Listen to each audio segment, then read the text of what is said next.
اور غلام تو ملکیت ہوتا ہے، زندہ کا ذبح کر دے تب بھی کوئی پوچھنے والا نہیں۔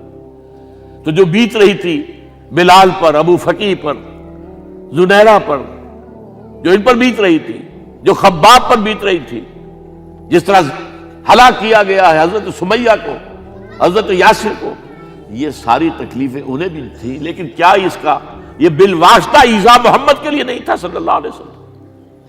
آپ کے ساتھی، آپ کے جانثار، لیکن آپ ان سے بھی کیا کہیں، فصبروا فصبروا فصبروا۔ جب ابو جہل بدترین ٹارچر کر رہا تھا حضرت سمیہ اور حضرت یاسر کو رضی اللہ تعالی عنہما، آپ کے علم میں ہے کیسی کیسی ٹارچر کی ہے؟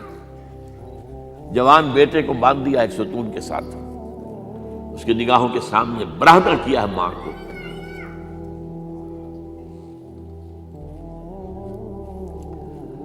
ہاتھ میں ایک مورتی ہے،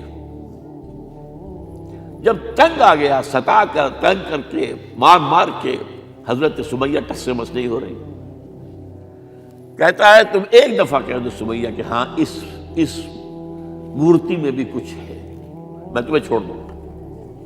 انہوں نے تھوک دیا، برچھا مارا ہے شرمگاہ کے اندر۔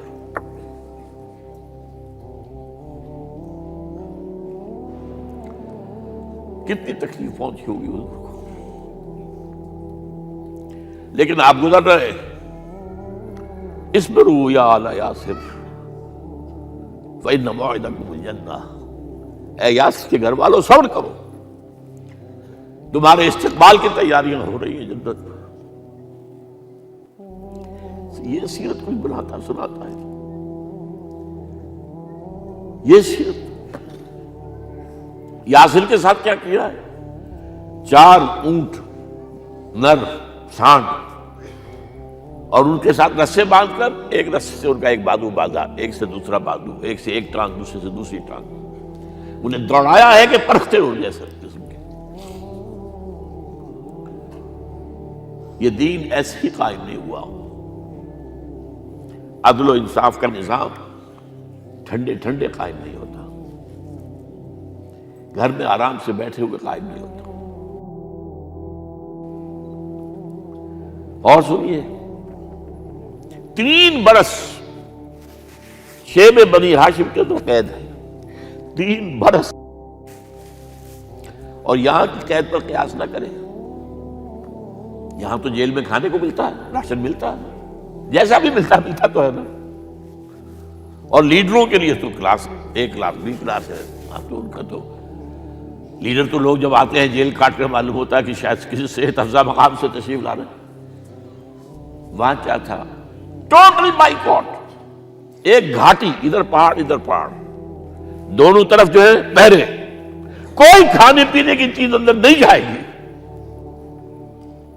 اور پورا خاندان بنی ہاشم، وہ بھی کہ جو ایمان نہیں لائے، وہ قبائلی زندگی تھی نا۔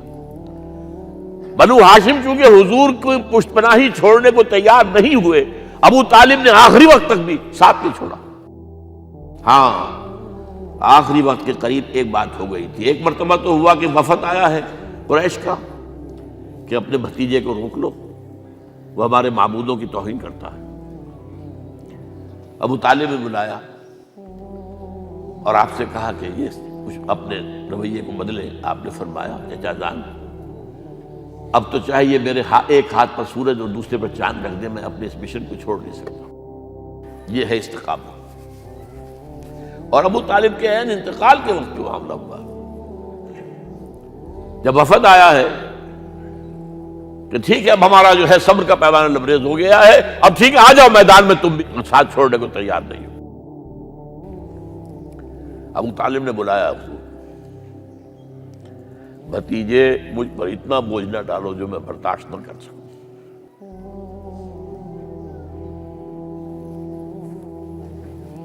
حضور کی آنکھوں میں آنسو آ گئے۔ چچا جان اب تو یا یہ بات پوری ہوگی یا میں اپنے آپ کو ختم کر دوں، اسی میں ختم ہو جاؤں۔ 12 شیب بنی ہاشم میں 3 برس اس حال میں گزرے ہیں، ٹوٹل بائیکاٹ، کوئی کھانے پینے کی نہیں، کچھ لوگ تھے شریف النفس، مثلاً حکیم بن حزام تھے رضی اللہ تعالیٰ، اور بعد میں ایمان لے آئے۔ حضرت خدیجہ کے وہ رشتہ دار تھے، وہ پہاڑ پر چڑھ کر ایک طرف سے رات کی تاریکی میں، دونوں دروازے تو بند ہیں، پہاڑ پر چڑھ کر چوٹی سے نیچے اتر کے کوئی چیزیں کھانے پینے کی دے آئے بس صلی اللہ علیہ وسلم۔ کوئی اور ایک آدھ ہوگا ایسا۔ یہاں تک نوبت آئی ہے کہ بنی ہاشم کے یہ پھول جیسے بچے معصوم بھوک سے بلبلا رہے ہیں، اور اس کے سوا کچھ نہیں ہے کہ سوکھے چمڑے ابال کر اس کا پانی ان کے حلق میں ٹپکا دیا جائے۔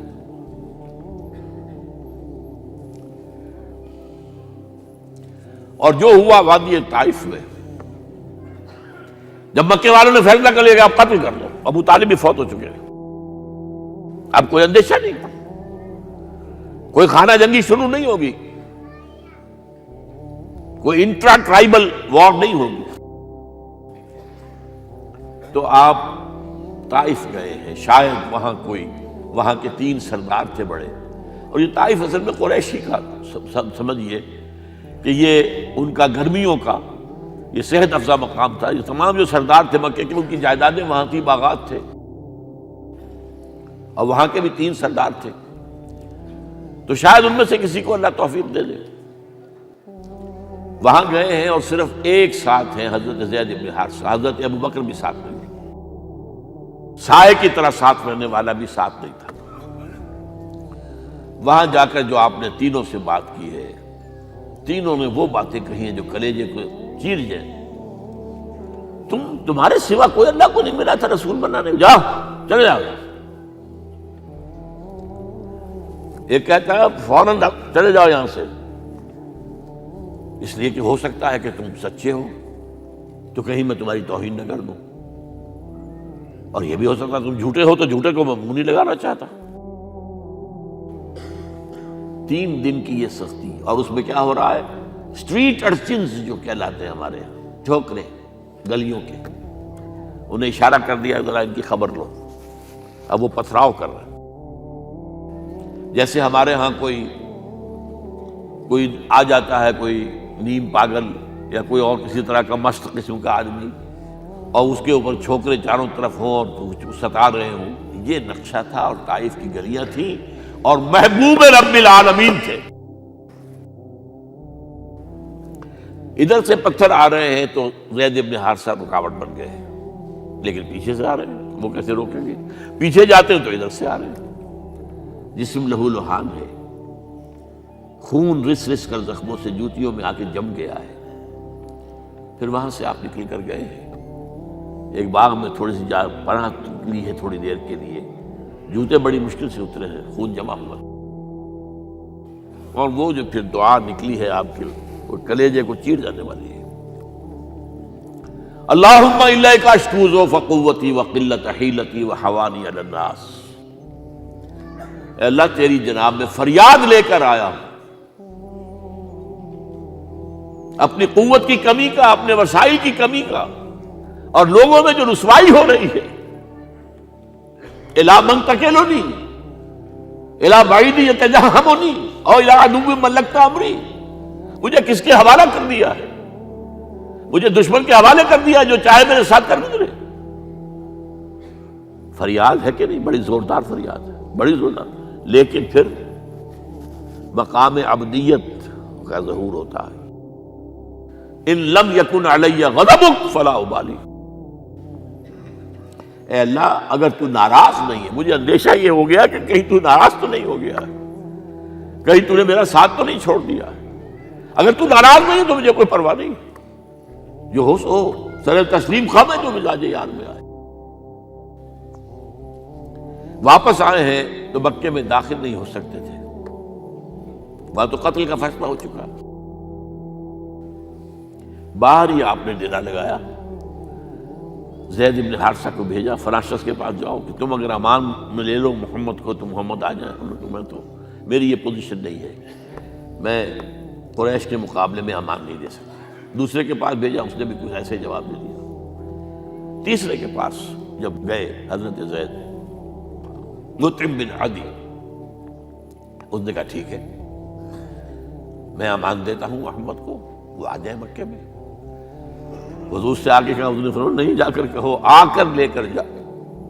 کیوں؟ کیا پتا اچانک جو ہے میرے داخل ہوتے ہی کوئی مجھ پر حملہ کرے، قتل کر دے۔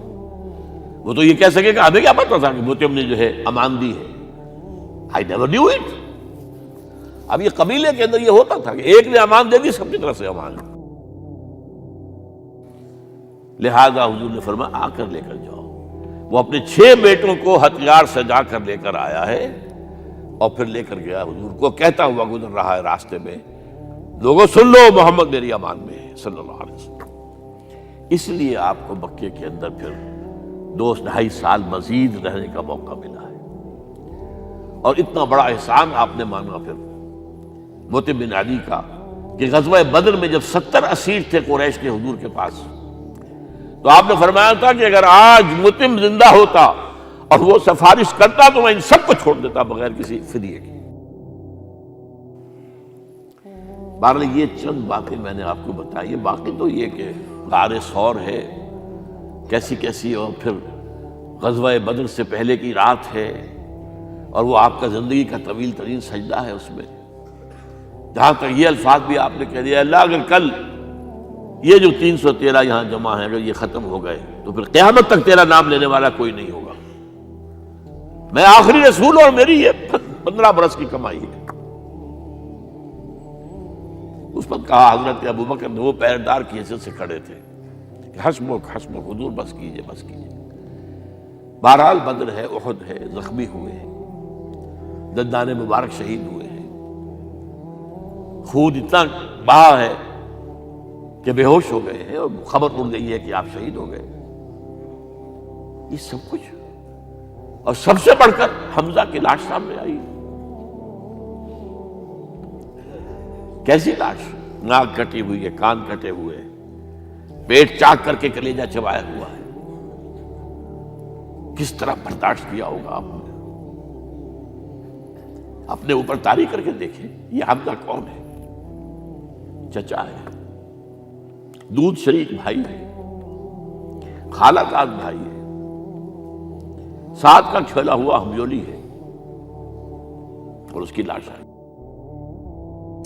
جو قلب اطہر پر بیت رہی تھی وہ مدینے میں آ کر ایک بڑا ماحول بدلا ہوا تھا، تب وہ بات سامنے آ گئی۔ جب آپ مدینے واپس تشریف لائے ہیں تو ظاہر بات ہے کہ زیادہ انصار کے لوگ تھے جو شہید ہوئے تھے۔ بدر میں مہاجرین تو میرے خیال 1/4 تھے نمبر کے اندر، 3/4 تو انصاری تھے۔ اسی طریقے سے احد کے اندر معاملہ ہے، تو مختلف گھروں سے عورتوں کے بین کرنے کی آوازیں آ رہی تھی، اس لیے کہ اس وقت تک بین کرنا حرام نہیں قرار دیا گیا تھا، ممنوع نہیں تھا۔ آوازیں سن کر حضور کی زبان مبارک سے نکل گیا اما حمزہ تو فلا بواکی لہو، ہائے حمزہ کے لیے تو کوئی رونے والی بھی نہیں ہے۔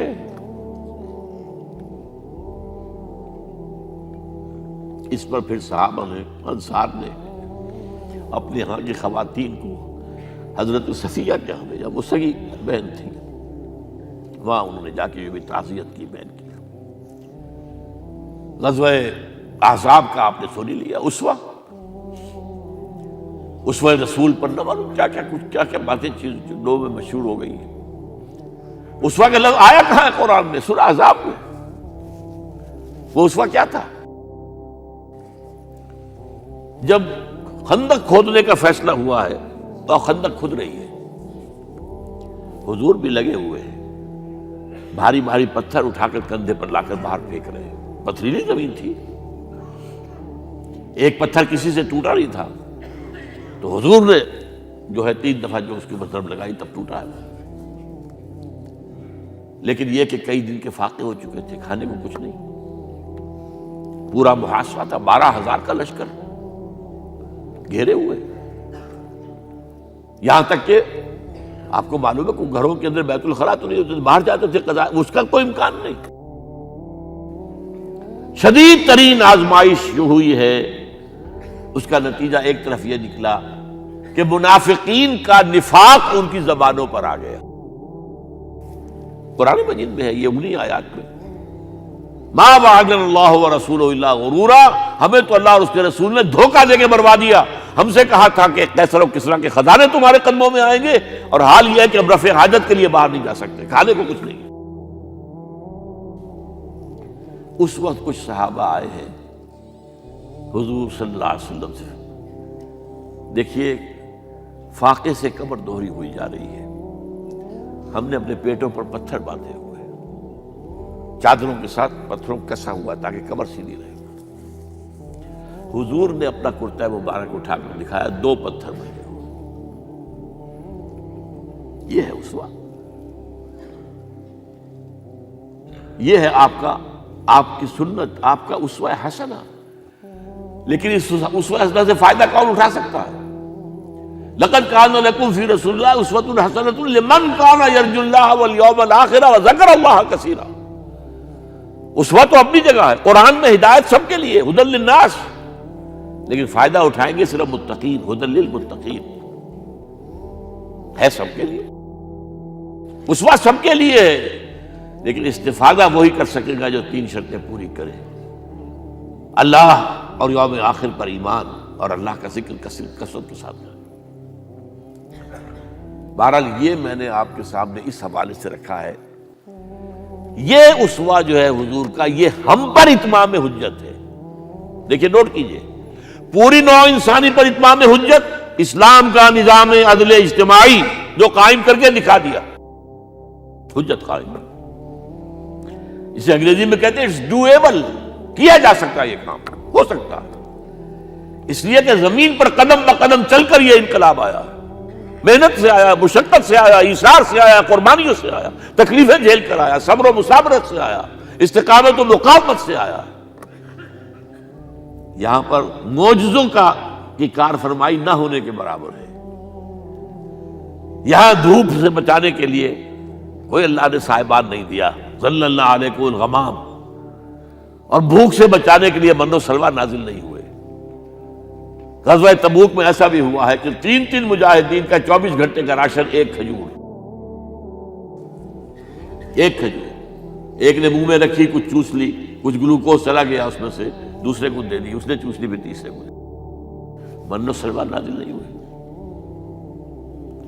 محنت، مشقت، ایثار، قربانی، صبر، مصابرت،